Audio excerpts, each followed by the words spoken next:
जीवों का काल के फंदे में पड़ना। 68 तीर्थ ब्रह्मा थापा, कर्म धर्म पुण्य और पापा। 68 से भाव है 60 और 8 यानी 68। ब्रह्मा ने 68 तीर्थ स्थापित किए। जीवों को तीर्थों, व्रतों, पुण्यों, पापों, कर्मों, अधर्मों अर्थात बाहरमुखी क्रियाओं में लगा दिया। पापों का फल है लोहे की बेड़ी और पुण्यों का फल है सोने की बेड़ी। नरकों की कैद लोहे की बेड़ी है और स्वर्गों का निवास सोने की बेड़ी है। दोनों तरफ से ही जीव को कैद काटनी पड़ती है। अपने पुण्यों और पापों का फल भुगतने के लिए जीव को नरकों और स्वर्गों में जाना ही पड़ता है। कैद से छुटकारा नहीं मिलता। 12 रास नक्षत्र 27, 7 वार 15 थी लाइस। ब्रह्म की अंश यानी ब्राह्मणों ने जीवों को 12 राशियों, 27 नक्षत्रों, 7 वारों और 15 तिथियों में लगा दिया। लोग भ्रमों में फंस गए। चारों युग पुन बांधे तानी, घड़ी दंड श्वास अनुमानी। चारों युगों में जीव या तो अवतारों की लीला देखने में लगे रहे या फिर तीर्थों, व्रतों, बाहरमुखी कर्म कांडों में लगे रहे।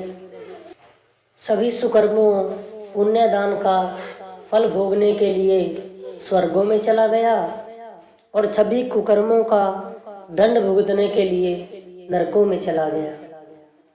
कभी फिर कीड़े मकोड़े, घास फूस, उड़ने वाले पक्षी, चौपायों की योनि भोगता रहा। जैसे मकड़ी ताना बुनती है, जीव भी ताना बुन रहा है और फिर इस ही ताने में फंस जाता है। चारों युगों में ही इस तानों में उलझा रहा। कार्तिक माघ पुत्र को दीना, जमबाजी कोई विरला जीना। कार्तिक और माघ का ऐसा महीना होता है कि इस मास में ब्राह्मण दान पुण्य और तीर्थ स्नानों में लगाए रखते हैं। जीव ब्राह्मणों की शिक्षा और इन कर्मों में लगा रहा। यम की बाजी अर्थात उस यम की चाल को ना समझ सका।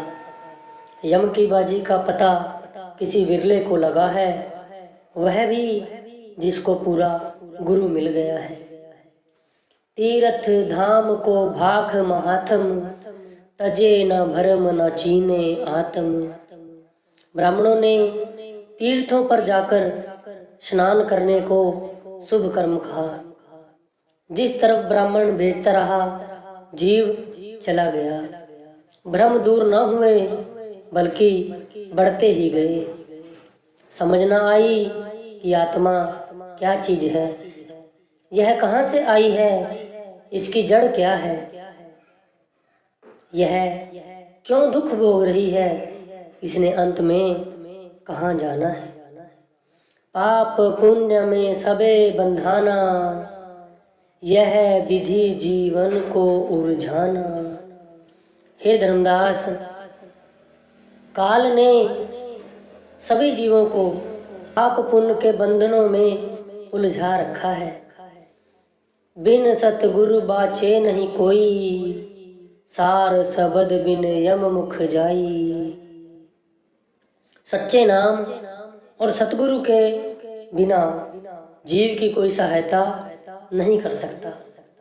जीव को यमों से बचाने वाला यदि कोई है तो वो पूरा सतगुरु है। पूरा सतगुरु जीवों को शब्द का मार्ग बताता है। शब्द की डोर को पकड़कर जीव अपने निज घर सतलोक में चला जाता है। शब्द को पकड़े बिना जीव काल अथवा यम के मुंह में चला जाता है। काल किसी को भी नहीं छोड़ता। बड़े बड़े पुण्य और यज्ञ करने वालों को भी काल खा गया है। जब लग पुरुष डोर नहीं गही, तब लग योनिन फिर लहही।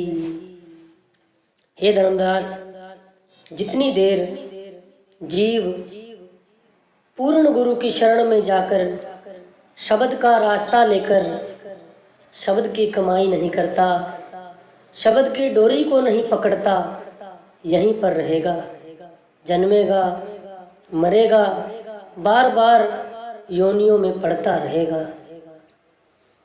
यम बाजी कोई चीन न पावे, आशा दे यम जीव न चावे। यम यानी काल की इस बाजी को सतगुरु पूरे की शरण में जाए बिना कोई नहीं समझ सकता। काल ने जीव के अंदर आशा तृष्णा भर दी है। आशा इस जीव को फिर संसार में लाकर नचाती है। यह सुख दुख पाता है, जन्म मरण लेता है और मरता है। ऐसे ही 84 का चक्र चलता रहता है।